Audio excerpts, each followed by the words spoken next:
Hello and welcome to the fourth talk of our online series, Behind the Scenes, Analysing Anglo-Saxon Rendlesham. I'm Alice DeLeo, the Project Delivery Officer at Suffolk County Council Archaeological Service, and today we'll be hearing from Andrew Woods about the money of Anglo-Saxon Rendlesham.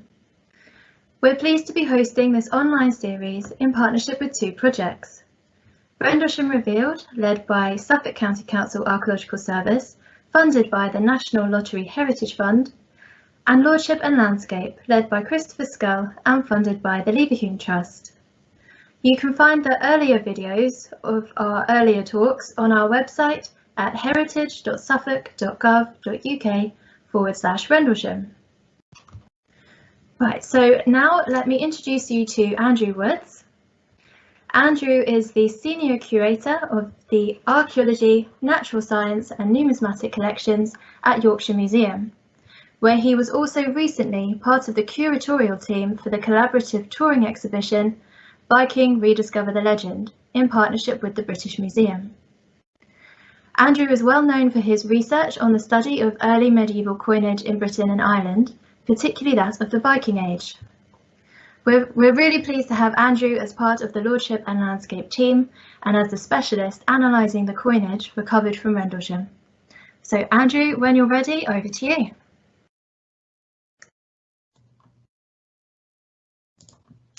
Thank you very much, Alice. Good afternoon, ladies and gentlemen. Thank you very much for the warm welcome.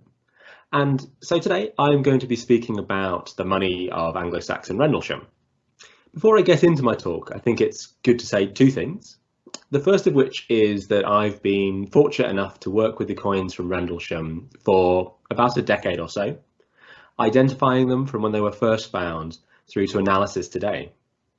They are one of the most exciting groups of coins I've had the privilege to work with, and I hope that I can share some of the insights that they provide with you all today.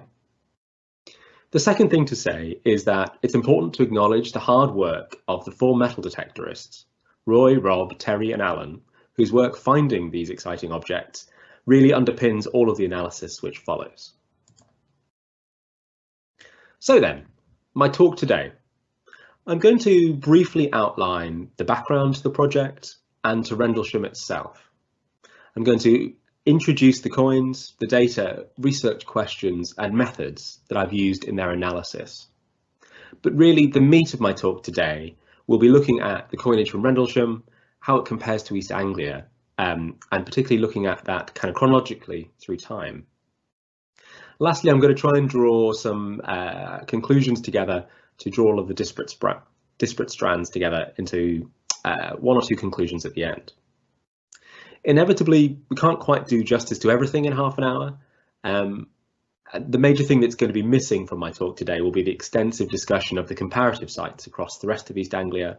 This is analysis that has been done, but we can't get through everything in half an hour. So then, why am I talking to you about Rendlesham?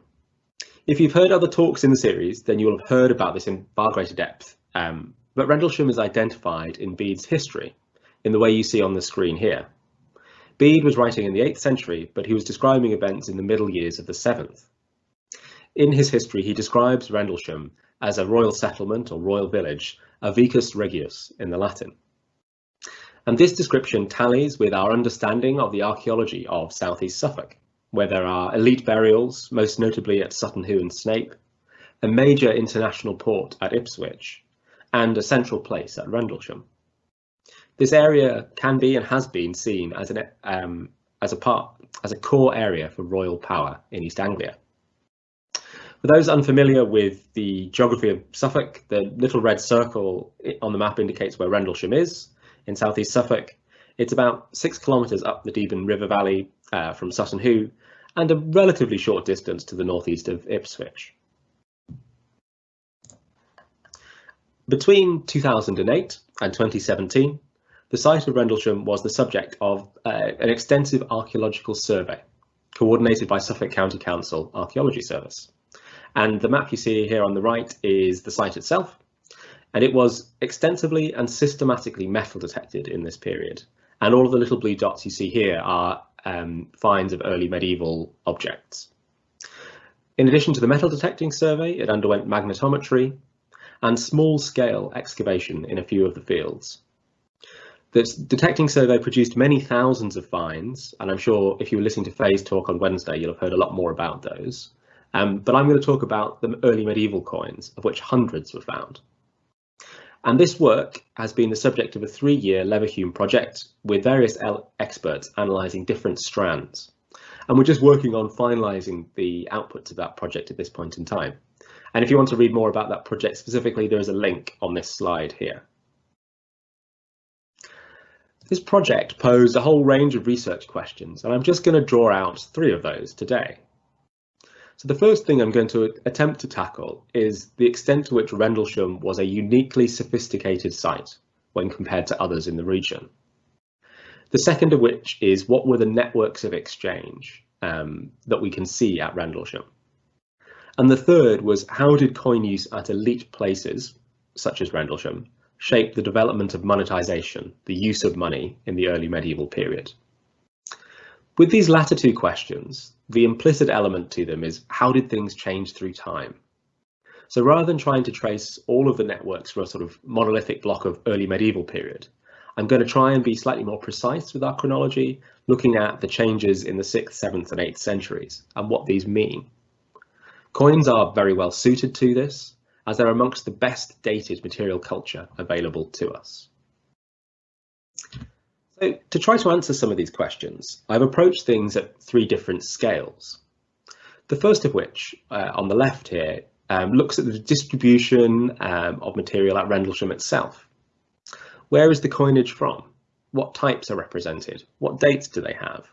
Whereabouts at the site of Rendlesham itself are they found? And how does that compare to our material culture proxies for metalworking or burial or other types of activity? In terms of the data, there are 277 early medieval coins from Rendlesham, of which 272 are from the 6th, 7th and 8th centuries. And it's those coins that I'll be speaking about today. That number, nearly 300 coins, is pretty much unparalleled anywhere else in England.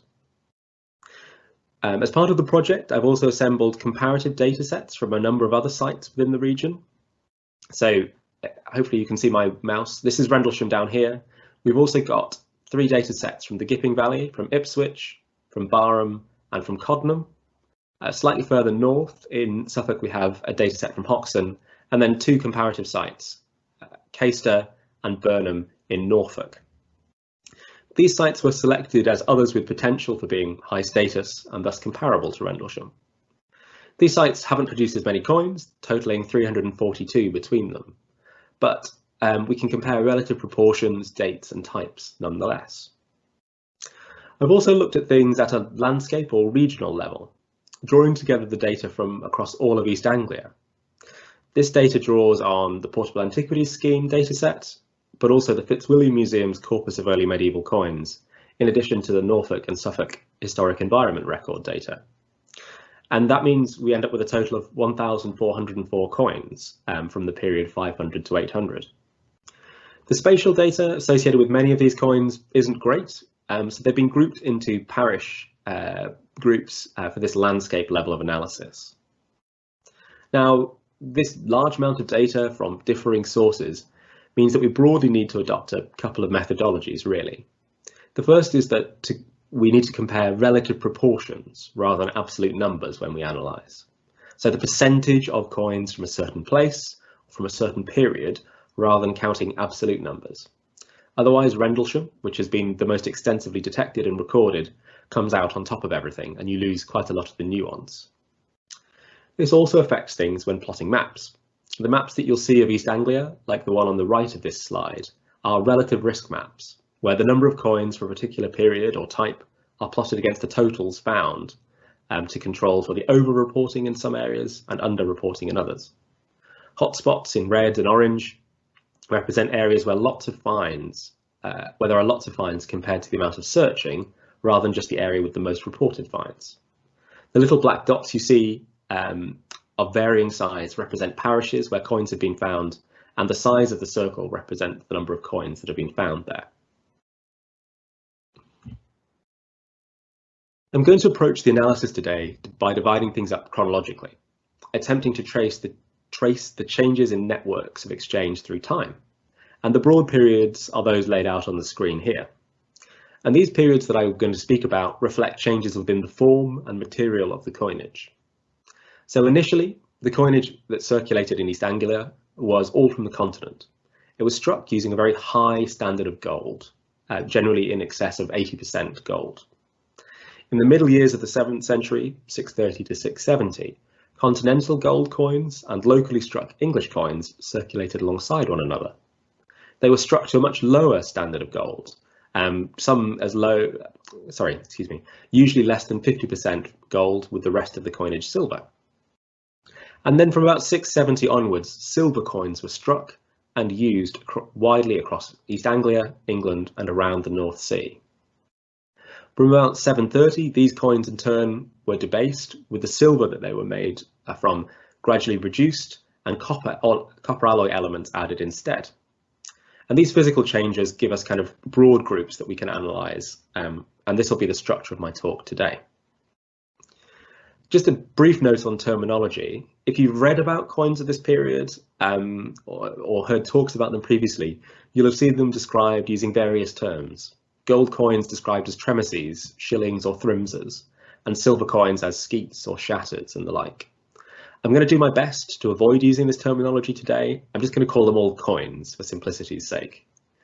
The important thing for you to know is that, broadly speaking, there was only ever one type of coin struck and circulating in northwestern Europe, even if our modern scholarship calls it lots of different names. So then, onto the coinage itself. And the first coins, the earliest coinage to circulate at Rendlesham, and indeed in East Anglia, are what are known as pseudo-imperial gold coins. These coins were struck in Visigothic Spain, parts of modern-day France during the 6th century. They imitate the imperial coinage of the Byzantine Empire. So on the coins here, they have busts, quite stylized busts, with Latin inscription around the edge. And on the back, they have imperial symbols. So the coin on the bottom here has the angelic figure of victory on the back of it.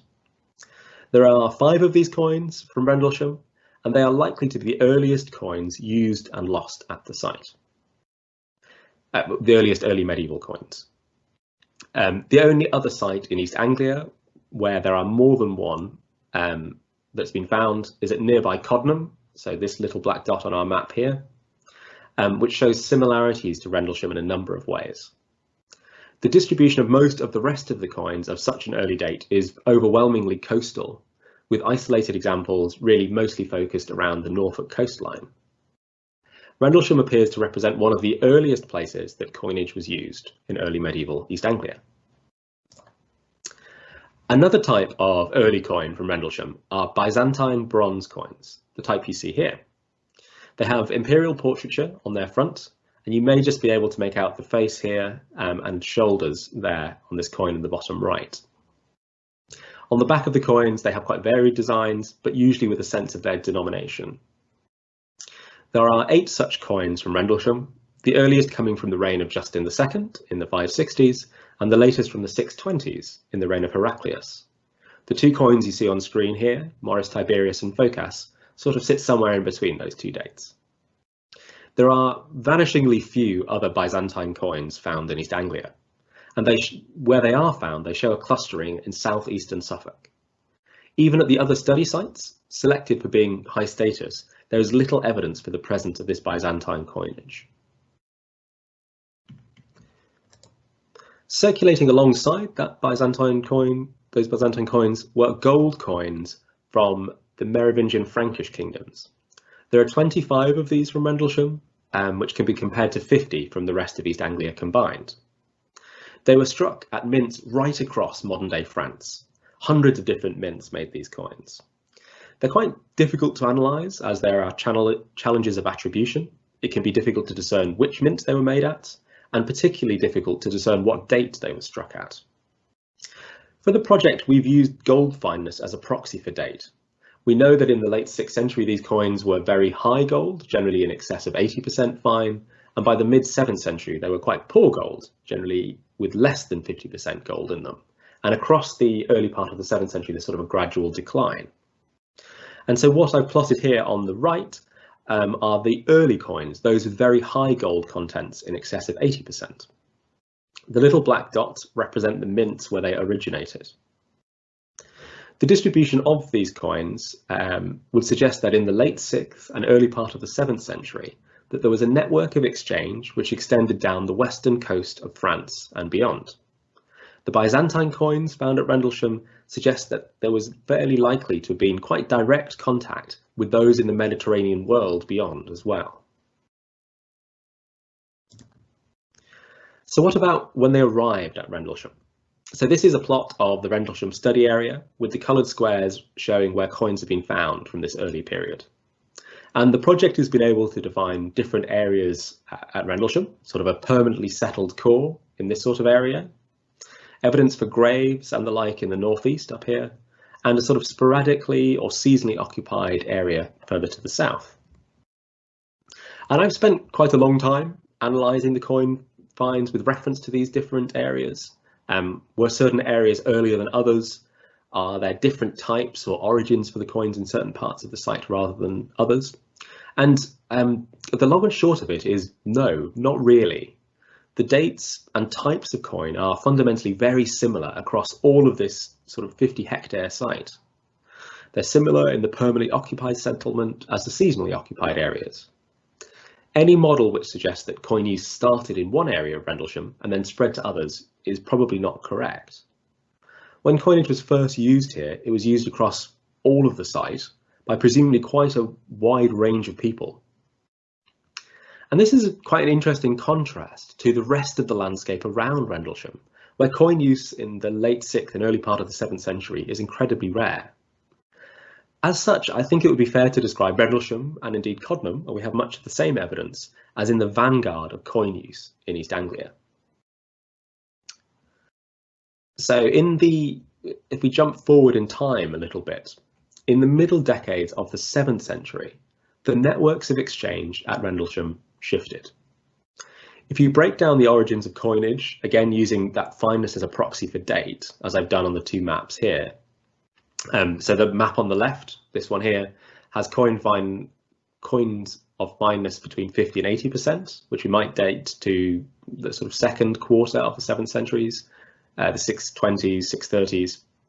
And the map here on the right, slightly later, 640s and 650s with coins of less than 50% fineness. We can see that there's a gradual shift from the western route through to sort of central France and ultimately to north and east France, and particularly the areas around the North Sea. By the 650s, the mint at Quentovic, which produced this coin that you see here on the right in northern France, was producing a sizable minority of the coinage in circulation in East Anglia. I would describe this process as a localizing trajectory. As coinage became gradually more plentiful, it travelled shorter distances to be used at Rendlesham and indeed across East Anglia. At the same time as continental coinage was increasingly coming from North Sea mints, coins were also being struck in England for the first time. English gold coins, struck to the same weight and gold standards as those from the continent, circulated alongside them. In the middle years of the 7th century, the division between continental and English struck coinage was something approximating 70-30. It was also in the middle years of the 7th century that coin use became gradually more widespread. On the map on the right is a map of the Deben River Valley system here and the Gipping River Valley system here on the left. In both cases, there was a single site, Rendlesham and Codnham, with evidence for those really early coins. But in the mid-7th century, coin use gradually expanded outwards to a small number of sites in their immediate vicinity, largely Barham, Akenham, Ike and others. Coin use was no longer entirely focused on one or two elite sites, but also occurred at others in their immediate vicinity. If we sort of zoom back out again, then this is also visible when we look at the entirety of East Anglia. Where the earliest coins had clustered in coastal areas and a few inland sites, by the middle years of the 7th century, coin use had become much more widespread, penetrating into a variety of inland areas. And this is a relative risk map that illustrates that. with the yellows and reds highlighting areas where there are more coin finds of mid-7th century date. This little red blob in the top right that shows up as a hotspot is slightly misleading, representing quite a small number of early coins in part of the landscape where there hasn't been really any detecting. Instead, I would suggest that the focus of coin use in East Anglia to about 670 is very much this area here, southeastern Suffolk. Codnam, which is this little blob, Rendlesham, but also a series of finds in the Dove Valley here and around Hoxton. There are far fewer finds from Norfolk in this period of time. The origin of the English coins that were circulated at this point is uncertain in some cases. Scholars such as Adrian Marsden and Gareth Williams have sort of suggested that East Anglia may have been the origin for some of these coins. And I would absolutely endorse this as a view. Certain types, including the coin that you see here on the screen, appear very likely to have been struck in East Anglia. But more specifically than that, I would argue that they are likely to have been made in southeastern Suffolk. This area was the centre of coin use in the 7th century when they were made, and it's also where English coin finds are focused, as can be seen on the map on screen at this point. Coinage, I would argue, is likely to have been struck at Rendlesham, Codnam and possibly Hoxton in this period. And this would match with a view of peripatetic kingship, with the royal household moving between different sites. In sum, the middle decades of the 7th century emerge as a time of real change. The amount of coinage increased, as did the number of places using it. These were in emerging hinterlands of pre-existing sites, as well as, to a certain extent, slightly more widely across the landscape. As coinage became more common, it was also struck in Suffolk, at Rendlesham and at other elite sites. While its use became more widespread, the ultimate origins of that coinage were closer to home, with continental coinage coming from a small number of North Sea mints, without the same connection to southern France, or indeed the Mediterranean world.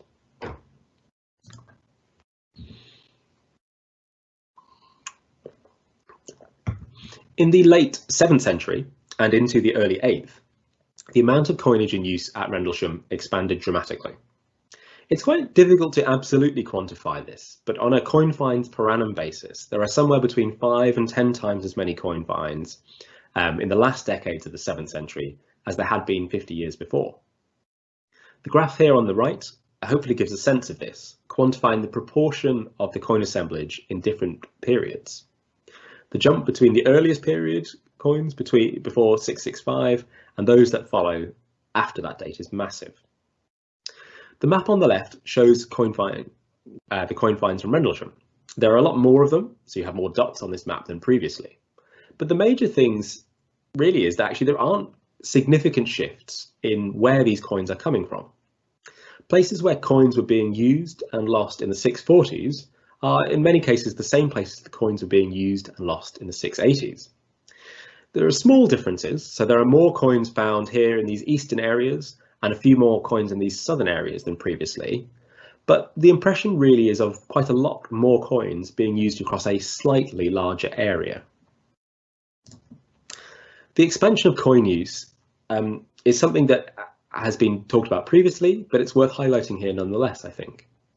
At sites where there are a number of coins that were struck before 670, there are big increases after that date. So at Rendlesham that I've spoken about, but at Codnam, Barham, Akenham and Ike all have lots of coins in this period, having had some in the previous. However, it's in this period, in the late 7th and early 8th century, that coinage really expands out across the landscape. This map demonstrates that coinage is quite widely dispersed across the river valley systems, the Deben and Gipping here. Where coin use had previously been constrained to really a handful of sites, in the decades around AD 700, it expanded out beyond this into new areas with no previous evidence for coin use. And really, while I'm only showing you 2 examples here, I could show you maps of the Dove Valley or the landscape around Caister, all of which fundamentally mirror the chronology of this expansion. The networks of exchange also shift in this period. This is a graph which highlights the changing origins of coin finds, with the blue bars representing the proportion of coin finds that are English and the origin and the orange bars representing those that come from overseas. The change through time saw a gradually greater proportion of currency from England. There is really a very clear localizing trajectory here. Continental coinage gave way to English and ultimately to East Anglian struck coinage as the dominant origin for it. One of the key things to understand here is that I would absolutely emphasise Rendlesham and Codnam's highly unusual status in the period up to 630 and probably all the way up to 670. However, after that point, when coinage became more widely spread, they don't appear so exceptional anymore.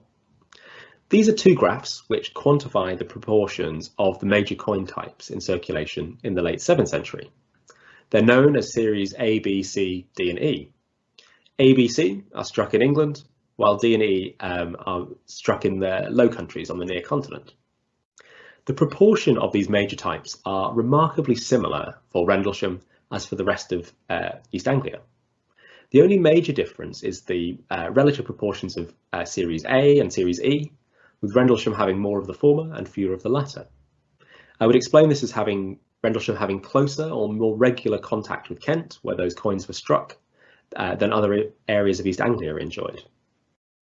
Really, the key thing to take away here is that they're pretty similar, implying, to my mind at least, a relatively homogeneous pool of currency. Where Rendlesham boasted unusual coins in earlier periods, here the coin use is much more normal. So in sum, the decades around 700 saw coinage become much more common, used by more people for more purposes in different places. That coinage came from mints closer to home and circulated fast enough to form a pool of currency. Where Rendlesham had stood out previously, its coin finds in this period suggest that it was quite similar to everywhere else. Or perhaps a more accurate way of thinking about it is that the rest of East Anglia had become a lot more like Rendlesham in the way it used coins. In the period, in the decades from 730 onwards, the coinage became steadily more debased, with silver fineness ultimately reducing to only 10% in some cases.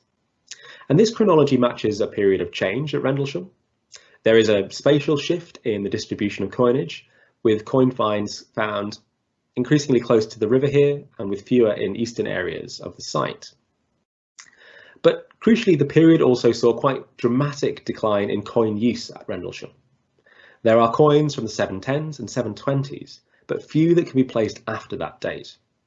The later types that are common to much of East Anglia, particularly the late parts of what is known as Series R, are almost entirely absent from Rendlesham. The decline that you can see in the graph on the right here, with the proportions declining dramatically between early 8th century and mid 8th century, isn't replicated really at any other East Anglian sites. In fact, it's much more common for the proportions to increase between early and mid 8th century. In fact, the only two sites where you have a similar chronological signature are Codnam, where we can be confident about it given the large number of finds, and Hoxton, where we have to be a bit more cautious considering there's only 21 coin finds. I think it's interesting that this decline in coin use at Rendlesham is mirrored by the chronological signature of the coin finds from nearby Ipswich. At Ipswich, there are few coin finds that can be dated to the 7th century, or indeed to early within the 8th century. Almost all of the coin finds are to be dated to about the period 730 or later, with the later types of Series R, like the coin depicted on this slide, dominating. The spatial aspect of this is visible in the two maps on the left here. The early finds from Ipswich are plotted here on this map, where they're focused on the Buttermarket area in the north, but with a few finds spread elsewhere.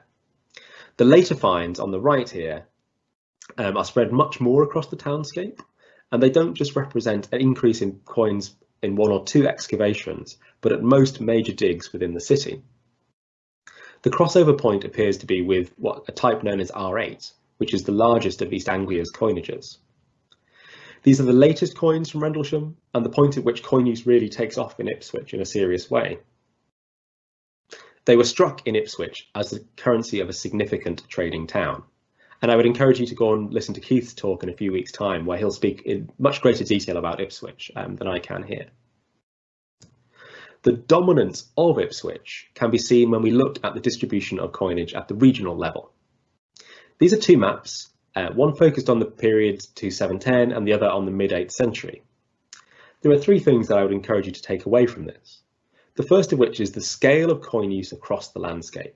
It's pretty widespread. There are lots of dots on this map, which likely reflect a coinage which was both fairly common and widely used. The period covered by these maps saw more coins used than at any other point until the 12th century. The point that I was making was about Ipswich. In the map on the left, the hotspot for coin use in Suffolk is quite dispersed, sort of orangey areas up the coast, and this is sort of the Rendlesham landscape here.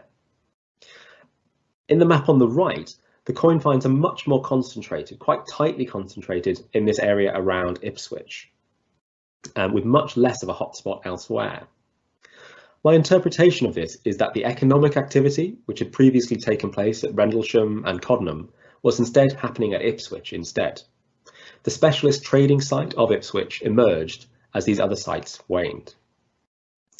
The third thing to note here really is that Suffolk remains kind of dominant for coin use from that very early period right the way through into the early years of the 8th century. But in the mid-8th century, there are many more finds from across the Norfolk landscape. As economic activity was becoming more centralised and focused on Ipswich in Suffolk, this doesn't seem to be the case in Norfolk, where coin use appears to be quite widespread, quite dispersed, particularly in the sort of western Norfolk landscape here. At this point, I'll float a brief idea. Around 730 or so, a series of quite debased coinages were struck in East Anglia. Their attribution has been problematic given the small number of finds, but Michael Metcalfe has suggested a few, and I don't disagree with many of them. And if we map where those coins are found compared to all other coins of the period, it suggests that there may be different origins for the various different subtypes at this time. The maps that you suggest here, the maps you see here suggest that coins of type RQ were struck up here in northwestern Norfolk. Coins of type R were struck by the money of Tilbuort, were struck in southeastern Suffolk here, and probably in Ipswich, where type R8 was also struck. And those with the runic Spee legend are focused on eastern parts of Norfolk. Coins struck in these places are the dominant currency of the 730s and 740s. There are relatively few coins from elsewhere circulating in East Anglia at this point. I think it's a reasonable suggestion that these coins were struck as an East Anglian currency at a number of mints across the kingdom, with the aim to exclude non-local currency. In this context, it's possible to view the shifting of economic activity away from Rendlesham to Ipswich and the creation of an East Anglian coinage at a network of mints across the kingdom as interlinked phenomena, both of which would be powerful statements of political clout.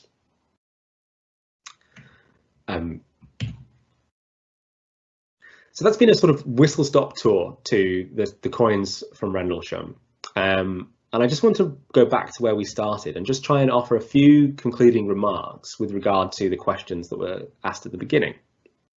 So in response to question 1 about how sophisticated Rendlesham is compared to other sites in the region, in the early part of the period in question, until about 670, Rendlesham was highly unusual. The only site that's really comparable to it is Coddenham, and even Coddenham doesn't have the evidence for the extensive connections that Rendlesham does. Rendlesham sat at the very apex of early medieval economy and society, with significance on an international scale. From the late 7th century, it becomes more like everywhere else, until in the 8th century, its monetary importance wanes entirely, in preference for economic activity at Ipswich. With the second of these questions, the networks of exchange were extensive, stretching all the way to the Mediterranean at times. They were also highly dynamic, shifting quickly across the generations. They were at their most extensive at the outset, but followed a localizing trajectory during the period. Coinage was increasingly drawn from the North Sea, then from England, and ultimately from East Anglia itself. The early contacts with coin-using areas in southern Europe are likely to have played a part in encouraging the use of coinage at Rendlesham and Coddenham and in other areas beyond ultimately.